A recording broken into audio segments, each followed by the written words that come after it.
할렐루야. 감사합니다.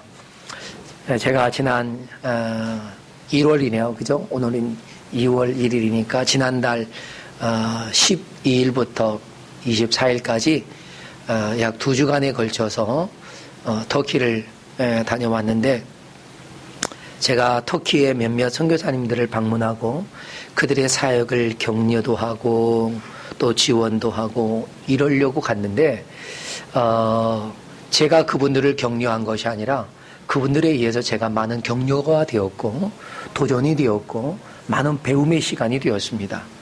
얼마나 귀한 배움의 시간이었는지 모릅니다. 저는 이런 기회가 저에게만 있지 않고 우리 여러분 모두에게 있기를 바랍니다. 여러분이 그 땅을 밟고 그 땅에 영혼들을 품고 그들을 위해 사랑하고 헌신하고 희생하고 있는 분들과 함께 만나는 것 자체가 굉장한 은혜고 도전이 되는 것입니다. 그분들은요, 정말 터키를 사랑하시는 분들이었어요. 정말 사랑하는 거예요. 터키의 국민들을 마치 자신의 형제같이 사랑하고 존중하는 분들이었습니다. 그들은 어떻게 해서든지요, 터키인들에게 복음에 대해서 마음의 문이 열리도록 그들은 수고를, 노력을 아끼지 않습니다. 그들은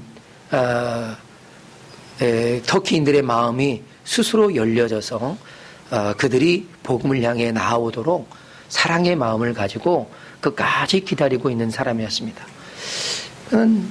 지칠 법도 한데 지치지 아니하고 그 자리를 지키면서 그들을 기다리고 있었습니다. 저는 그것이 얼마나 개인적으로 큰 감동을 주었는지 모릅니다. 어느 선교사님은요, 이 싱글 때, 아가씨 때 터키 땅을 밟고 그리고 그 터키를 사랑하게 돼서 터키에서 머물다가 한국으로 돌아와서 결혼을 해가지고 남편과 함께 다시 들어가서 거기에서 목숨을 걸고 전도하고 있는 겁니다. 그분들 때문에 저희가 목숨을 걸고 나가서 전도했던 거예요. 준비된 사람, 예비된 사람을 찾느냐고, 눈에 레이저를 켜고, 그리고 살펴서, 그리고 만나는 사람들마다, 우리가 복음을 제시하게 됐었습니다. 정말, 정면적으로 돌파하고 있는 어떤 그런 사역을 보면서 부끄럽기도 하고, 도전이 되고, 한번 나도 목숨을 걸어보자. 내가 못 돌아가면 노명한 목사님이 계시니까 걱정할 거 없다. 네, 또 노명한 목사님도 제가 오지 않기를 은근히 바랬던 것 같아요. 그래서 제가 그러면 좋다. 목숨 걸어보자. 그래가지고 나갔습니다. 네, 여러분 목숨 거니까 일 되더라고요. 할렐루야. 여러분 뭘 하더라도요, 한번 목숨을 거세요. 그럼 되는 거예요. 네. 또 어떤 분들은요, 그분들과의 그 깊은 공감대를 형성하기 위해 그래서 그들과 나눌 수 있는 방법들을 찾아가지고, 제가 어떤 사역인지는 말할 수는 없습니다. 그런 방법들을 가지고 현지인들과 접하는데 아주 많은, 약 2,000여 명들이 그곳을 드나들면서 교제하고, 그들 가운데서 이제 복음에 관심을 갖고 마음을 여는 사람들을 찾아서 그들에게 복음을 제시하고 벌써 그들에게 7가정을 세례를 주었답니다. 놀라운 거죠. 네, 터키에서는요, 이 정도면은 베테랑입니다. 최고입니다. 단 한 명도 세례를 못 주고 평생을 마치는 분도 계신데요, 그분들은 벌써 12년 동안 7가정, 7 가정이 7분인지 세례를 주었어요. 그리고 교회도 벌써 2번 개척을 했단 말입니다. 놀랍지 않아요? 그분 곁에는요, 그분을 감시하는 경찰들이 여러 번 계시더라고요. 여러 번. 그럼에도 불구하고 복음을 전하고 있는 그분들은 대부분 400km, 600km, 1000km를 마다하지 않고요, 아주 즐겁게 다니면서 한 영혼을 만나고 돌아보는 일들을 감당하고 있었습니다. 저는 그분들에게서 공통적으로 찾아볼 수 있는 것이 있었는데, 그것은 그 터키 땅의 영혼을 위해 자신의 생명을 아끼지 않고 헌신하고 있는 것이었습니다. 저는 그곳에서 그들이 부르는 찬양에 제 가슴이 터지는 것 같았어요. 너무 터질 것 같아서 제가 노래로 하지 않고 가사만 이 시간 하겠습니다. 아무도 예배하진 않는 그곳에서 주를 예배하리라. 아무도 찬양하지 않는 그곳에서 나 주를 찬양하리라. 누구도 헌신하지 않는 그곳에서 주께 헌신하리라. 누구도 증거하지 않는 그곳에서 나 주를 증거하리라. 내가 밟는 모든 땅 주를 예배하게 하소서. 주의 보혈로 덮어지게 하소서. 주의 손, 내가 선 이곳 주의 거룩한 곳 되게 하소서. 주의 향기로 물들이소서.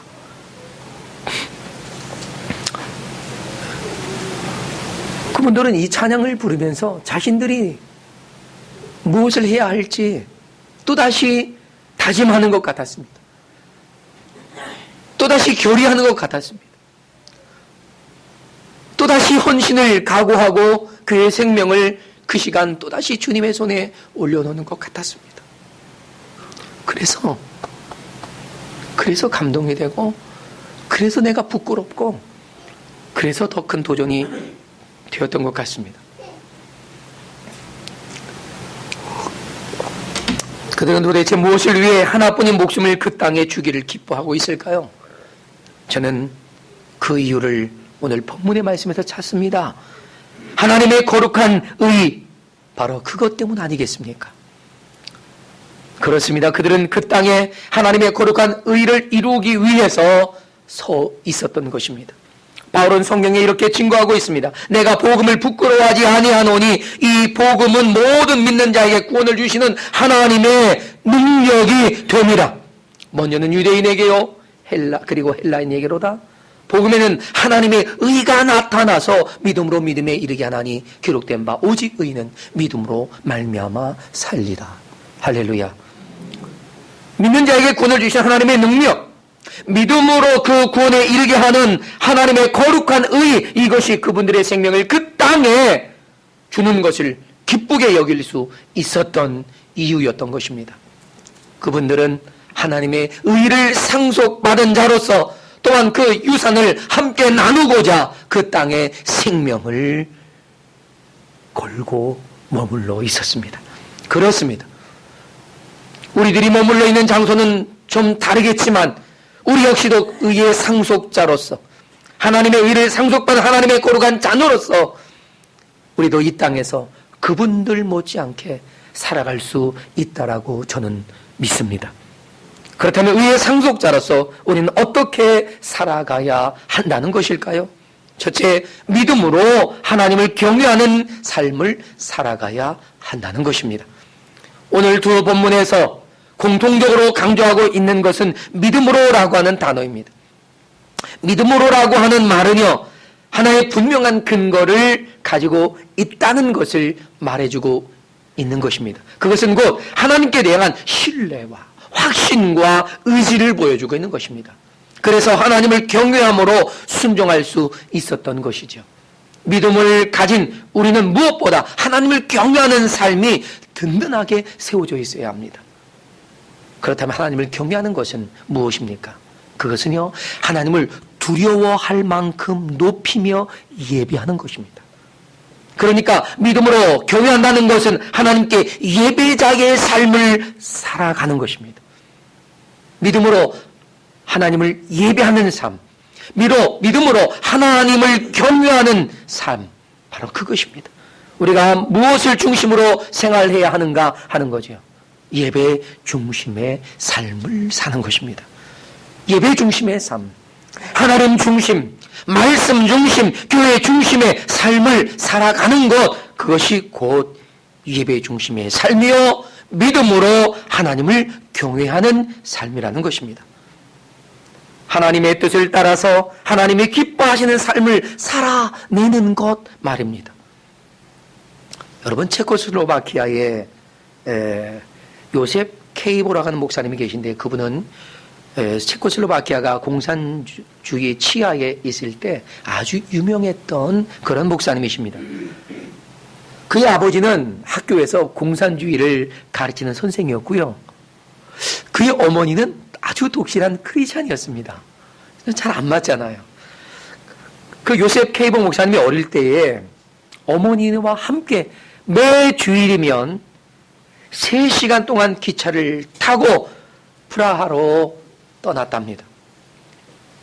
3시간 동안 기차를 타고 가서 2시간 반 예배를 드린 후에 공원에 나가서 점심시간을 간단하게 하고 또다시 교회로 와서 2시간 반의 예배를 드리고 다시 3시간 기차를 타고 집으로 돌아오는 것입니다.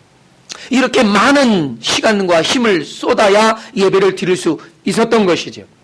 어느 날 요한 케이보 그 목사님이 어릴 때죠. 어머니께 물었습니다. 왜 이렇게 힘들게 그 먼 곳까지 매번 가야 하는지를 물었을 때 그의 어머니는 아주 간단하면서도 명료하게 말합니다. 그곳에 가야만 예배를 드릴 수 있기 때문이다. 다른 이유가 없습니다. 그곳에 가야만 예배를 드릴 수 있기 때문에 그들은 많은 시간, 또 많은 수고, 많은 경비를 들여서 그곳을 찾아가야 했던 것입니다. 그 이상의 엄청난 대가를 지불하더라도 예배를 드린다고 하는 것은 그 이상의 가치가 있다는 사실을 의의 상속자는 그 가치를 바로 알고 있는 사람들이다 하는 것입니다. 하나님의 중심, 말씀의 중심, 교회의 중심으로 사는 삶, 곧 예배의 소중함, 그 가치를 알고 살아가는 의의 상속자의 삶이라는 것입니다. 여러분, 모퉁이돌 선교의 이상 목사님, 그의 간증을 들어보면요, 우리가 드린 예배가 얼마나 복된 것인가를 우리는 알 수 있습니다. 80년대 후반에 그는 구소련의 어느 도시에서 비밀 예배처를 탐방할 기회가 있었답니다. 근데 예배처에 가보니까요, 예배 시작하기 전에 성도들이 성경을 통독하면서 막 눈물을 흘리면서 성경을 읽고 있는 거예요. 예배가 시작되는데도 그들은 눈물이 그냥 멈추지 않습니다.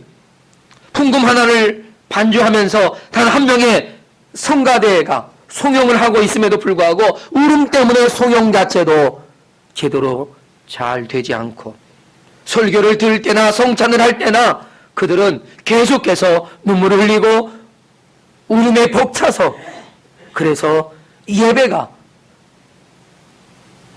온통 울음속이었다는 사실이었습니다. 그래서 그는 너무나 희한해서 예배가 끝나고 그리고 그들에게 물었답니다.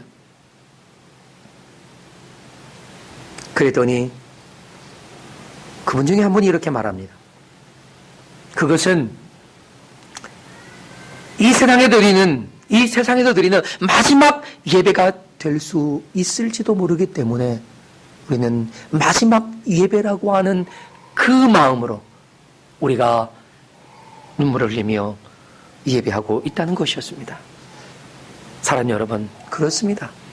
그들 중에는 어느 날 갑자기 KGB에 잡혀가서 20년 혹은 30년이 넘도록 돌아오지 못하는 사람이 수두룩하다는 것이었습니다. 여러분, 자유로운 환경에서 주일마다 쉽게 예배를 드릴 수 있는 우리는요, 그렇게 고난 속에도 목숨을 걸고 예배드리는 성도들이 있다는 사실을 기억해야만 합니다. 지금 북한의 지하교회가 그렇지 않습니까? 제3세계에서 예배하고 있는 은밀한 예배처에 그 성도들이 그렇게 예배하고 있기 때문입니다. 그러니 우리는 편안하다고 예배를 쉽게 생각할 것이 아니라 더 소중하게 여기고 예배에 더 집중하고 예배의 중심의 삶으로 우리는 살아가야 합니다. 주일에 한 번뿐이 아니라 수요일도 금요일도 그리고 새벽 기도까지도 우리는 그 예배의 감격을 가지고 동참할 수 있기를 주님의 이름으로 축원합니다. 예배를 통해 그들은 하나님과 교제를 나눕니다. 하나님의 의의 상속자들은 바로 그런 것입니다. 예배를 통해서 주님을 만나고 예배를 통해서 주님과 또 깊이 교제하는 것이지요. 그래서 예배를 통해 하나님을 찬양하고 경배하는 것입니다. 예배를 통해서 하나님의 말씀을 듣고 깨닫는 것입니다. 예배를 통해서 하나님의 은혜임을 알게 되는 것입니다.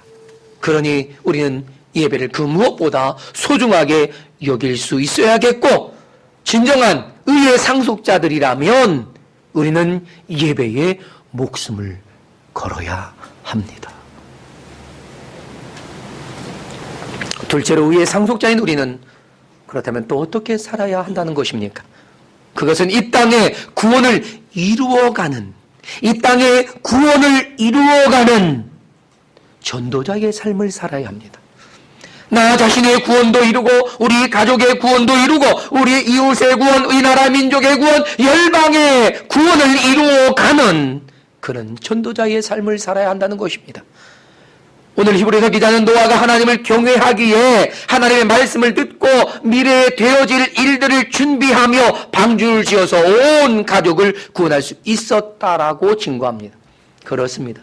여러분, 의의 상속자는요, 하나님 나라를 상속받은 하나님의 자녀들인 것이요, 예수 그리스도를 믿는 모든 자를 구원하신 하나님의 능력을 알기 때문에 예수 그리스도를 전하기 위해 최선을 다하고 사는 사람들인 것입니다. 하나님께서 준비하시고 열어놓으신 구원의 길로 수많은 영혼들을 이끌어가는 그 일에 함께하는 사람이 바로 의의 상속자였던 것입니다. 이것이 의의 상속자가 해야 할 가장 소중한 사명이었던 것입니다. 노아는요, 하나님의 경고하심을 받고 하나님의 심판과 구원의 비밀을 알게 됩니다. 그리고 그 구원의 날을 준비했던 거죠. 우리가 정상적인 그리스도인이라면요, 우리가 올바른 그리스도인이라면요, 우리는 심판과 구원의 비밀을 분명하게 알고 있을 것입니다. 그리고 예수 그리스도를 믿으면 구원을 받고, 예수 그리스도를 믿지 않으면 심판을 받는다는 이 분명한 진실을 알고 있는 사람들일 것입니다. 아마 이곳엔 이 사실을 부인할 수 있는 분은 어느 누구도 없다라고 저는 믿습니다.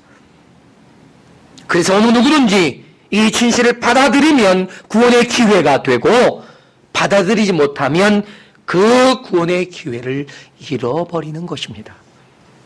이 구원을 이루는 사람들은 오랜 역사 속에서 계속 되어져 왔습니다. 오늘 본문에 등장하는 노아가 방주를 지으며 그 구원의 날을 준비했고요, 여리고 성의 라합이 자신의 친지와 친구들을 강청해서 자기 집으로 불러들이며 심판의 날의 구원을 준비했습니다.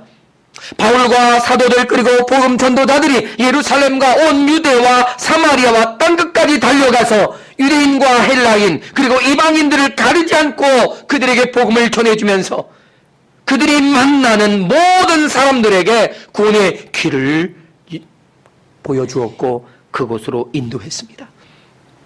오늘날 수십만 명의 선교사들이 세계 곳곳에서 아무도 예배하지 않는 그곳에서 예배하고 있고요, 아무도 찬송하지 않는 그곳에서 홀로 찬송하고 있습니다. 어느 누구도 홀출하려고 하지 않는 그곳에서 그들은 자신의 인생을 다 내놓고 헌신하고 있습니다.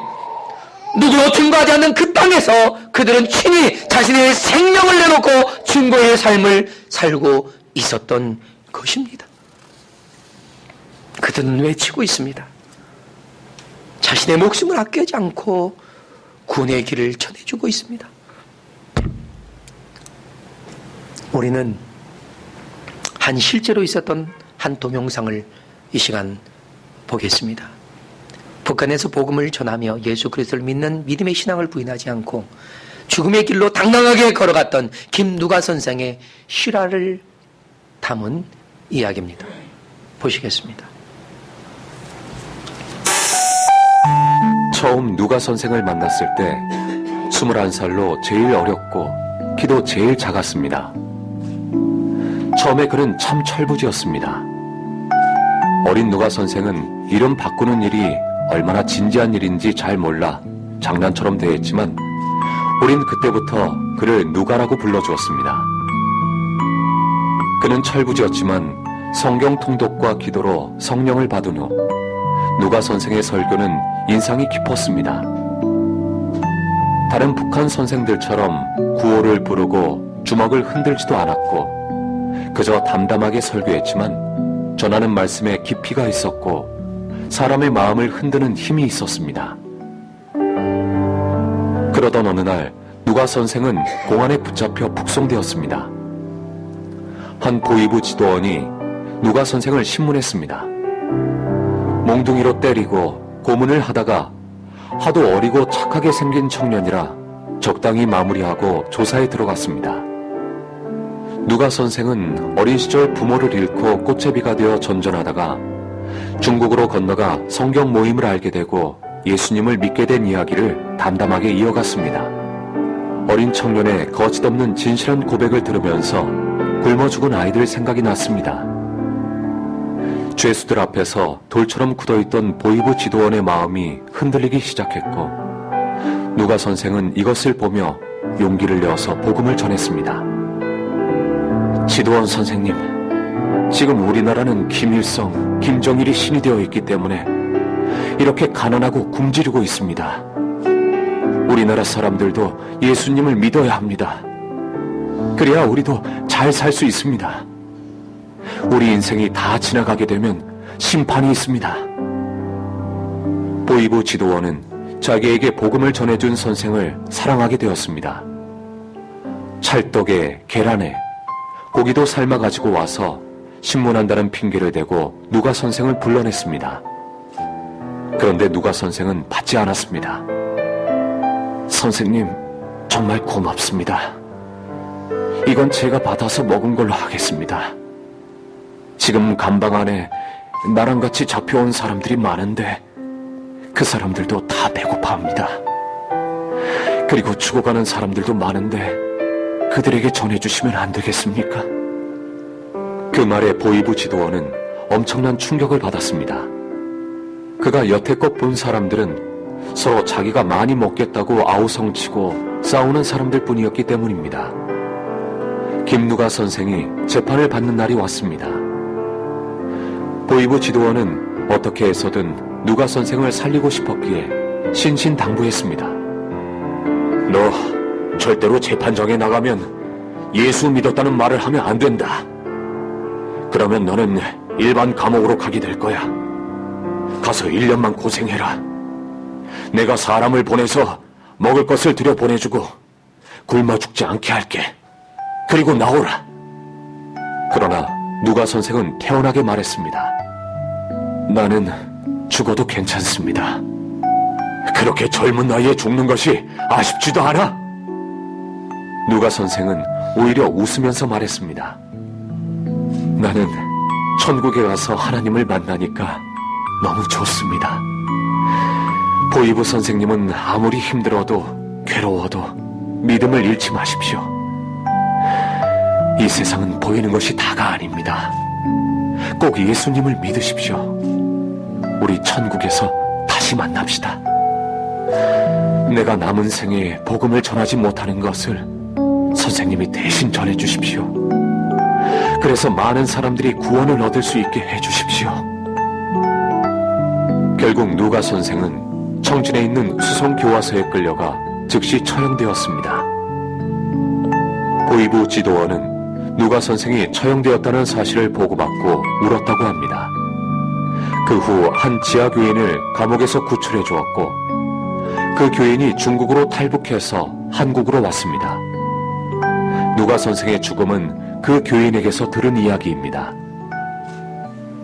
마지막 사역장을 떠나면서 저에게 남겼던 편지처럼 그는 죽음으로 약속을 지켰습니다. 거룩한 하나님의 참된 사자이신 선생님께 앞이 보입니다. 북한의 성령의 복음이 전하여져 찬송의 목소리 높여가는 소리 들립니다. 믿어주십시오. 언제나 어디에 가든 하나님의 깨끗한 보혈로 순종한 종으로 살리라는 것을 우리 주 예수 그리스도의 이름으로 맹세하며 기도하나이다. 아멘. 네. 2001년 5월 14일 김누가 올림. 불을 켜주시고. 네. 굶주린 배를 움켜잡고 진흙 땅 속에서 불어터진 국수 한 가닥을 주워 먹던 그 꽃제비 출신의 한 소년이 중국으로 건너가 복음을 듣고 그 복음으로 새로운 인생을 살면서 또 다른 동포에게 복음을 전하다가 북송되었던 김누가 선생님.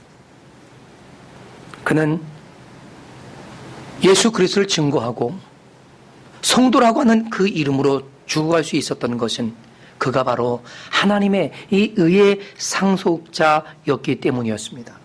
사랑하는 여러분, 우리가 의의 상속자라면 우리의 생활은 이렇게 복음을 증거하고 그 복음을 부끄러워하지 않고 전할 수 있어야 되지 않겠습니까? 사랑하는 여러분, 저와 여러분은요, 예수 그리스도의 십자가의 은혜를 받아서 구원받은 하나님의 의의 상속자가 되었다는 사실입니다. 하나님의 거룩한 자녀이신 것을 여러분 결코 잊지 않고 우리의 삶을 통해서 오직 그 예수 그리스도를 증거하며 사는 저와 여러분이 되어지기를 주님의 이름으로 당부합니다.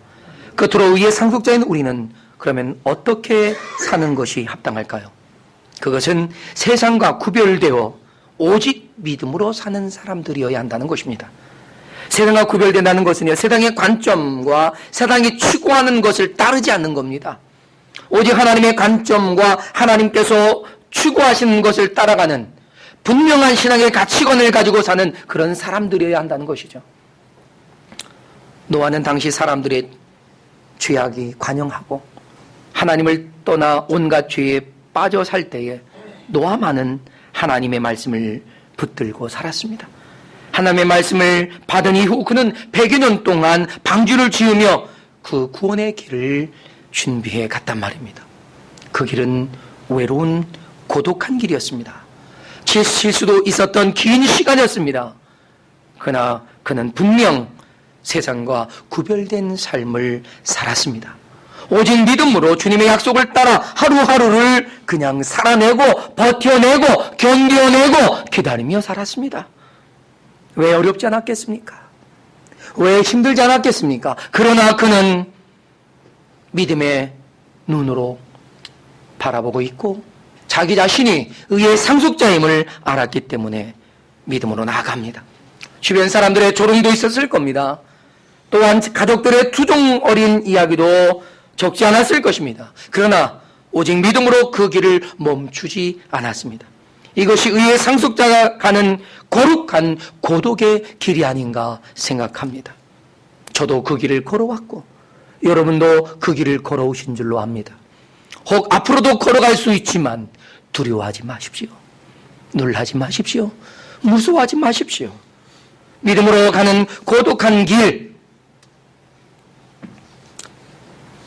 그 길은 나 홀로 가는 길이 아니라는 사실을 깨닫게 되기를 바랍니다. 불과 10여 년 전에 모퉁이돌 선교회 이상 목사님이 중국과 한국의 접경 지역에서 경험했던 내용을 간증하는 동영상을 오늘 하나 더 보겠습니다. 그래서 제목은요, 천국에서 만나자요 라고 하는 것입니다. 보시겠습니다.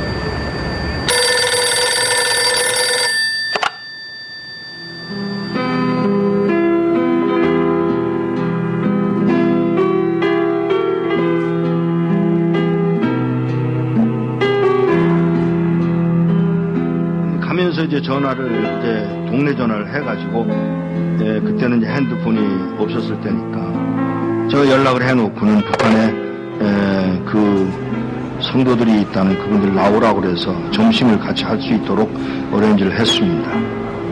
도착을 했습니다. 그리고 4명의 어른들이 나왔습니다. 제일 나이 많은 분이 79, 그냥 4명의 늙은이들이 나온 거예요. 제가 처음 질문이 뭐였느냐면 왜 나오시려고 그러세요? 요 말 한마디를 하는데 뜻밖의 그 노인이 찬송 한번 마음도 구부르고 싶었을 거예요. 더 이야기할 게 없어서 알겠습니다. 제가 도와드리겠습니다. 언제 나오시겠어요? 그랬더니 빠를수록 좋소. 몇 년에 돼서 65년이에요. 어른들이란 아니야. 애도 있어. 우리 손녀도 있어. 정보가 들어왔는데 우리 모두 잡혀서 수용소로 끌려간다나가. 알겠다고. 제가 도와드리죠. 제가 도와드리겠습니다. 그랬더니 이분이 잠깐만. 네? 잠깐만. 내가 나가서 하나님께 직접 물어보고 결정하면 안 돼? 그러세요. 뭐 기도를 막을 수 없으니까 그러세요. 조벅조벅 걸어 나가시는 분이 한 10분 만에 돌아오시는데 땅을 질질 끌고 들어오시더라고요.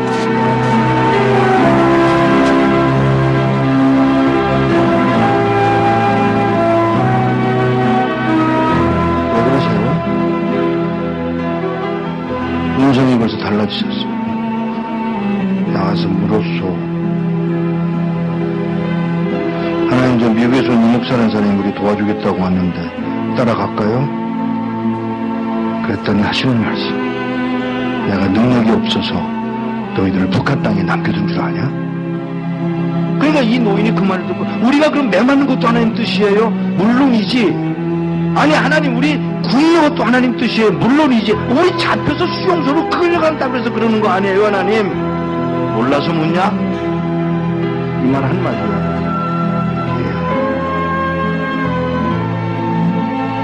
그리고는 저에게 그 얘기를 전해주고 헤어지기 전에 인사를 하려고 이렇게 끌어안으려고 그러는데 끌어오는 게 이게 익숙하지 않아요 이 사람들. 그래서 제가 무릎을 꿇고 이렇게 내려다보는데 그가 신고 온 신발에 구멍이 뚫려서 발가락이 이렇게 나와 있더라고요. 그 발가락에 정말 입술이 닿고 키스를 했어요. 그 우는 동안에 제 목이 뭐가 떨어지더라고요. 그 할아버지가 울고 계신 거예요. 일어나서 인사를 다시 하고 떠나면서 안녕히 계세요. 그랬더니 무슨 인사가 그러냐. 죄송합니다. 왜요? 천국에서 만나자 그래라. 예, 천국에서 뵙겠습니다. 그 말 한마디를 하고 떠나서 나오는데 몇 걸음 떠나갔는데 뒤에서 그의 음성이 들려옵니다. 누가 우리를 그리스도의 사랑에서 끊으리요.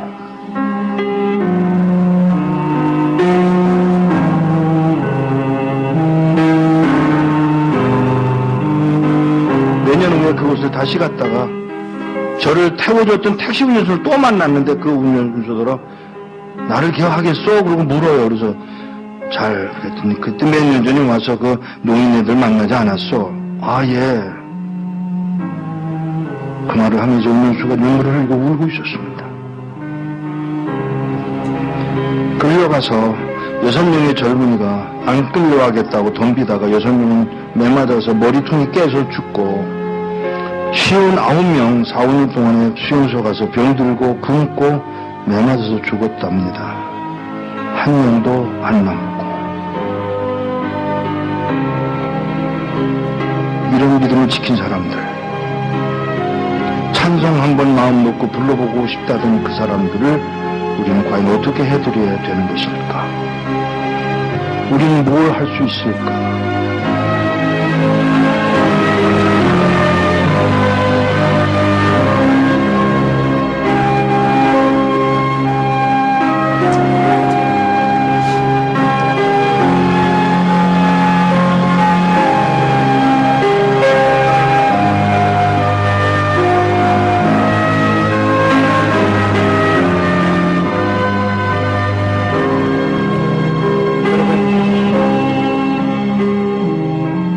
일흔아홉 살 되신 할아버지의 소원이 뭡니까? 살고 싶어서가 아니었습니다.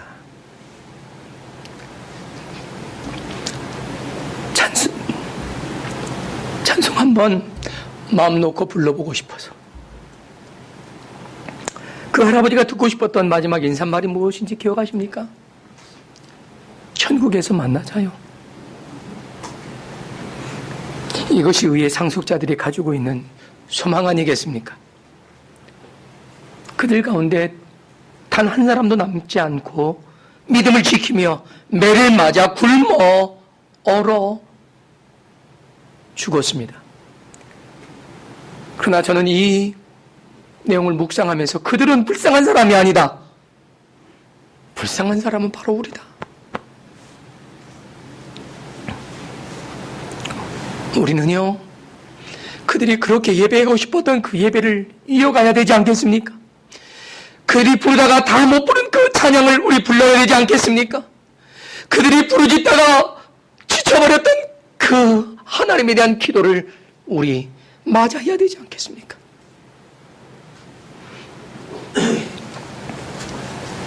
사랑하는 여러분, 저와 여러분은 의의 상속자이십니다. 그분들과 같은 의의 상속자로서 지금 이 나라를 살고 있는 줄로 믿습니다. 믿음으로 살며 순교한 사람들은 결코 불쌍한 사람이 아닙니다. 믿음으로 살면서 고난을 당하고 궁핍하게 살아가는 그분들은 불쌍한 사람이 아니라 위대한 분들이십니다. 할렐루야. 우리가 본받아야 할 믿음의 본을 보여준 분들이라고 믿습니다. 그분들이 진정한 의의 상속자의 삶을 살았던 것처럼 저와 여러분도 건강한 의의 상속자로 살아낼 수 있기를 주님의 이름으로 당부합니다.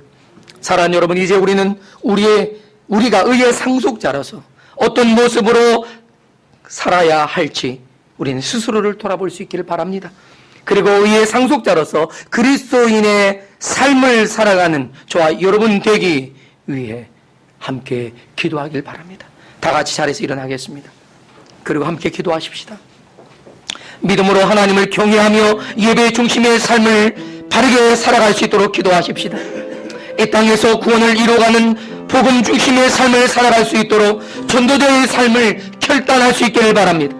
끝까지 세상의 가치관에 휩쓸리지 않고 오직 믿음으로 천국의 소망을 가지고 의의 상속자로서 당당하게 살아가는 저와 여러분 될 수 있도록 우리 함께 시간 기도하며 나아가겠습니다. 할렐루야. 자비하시옵소서.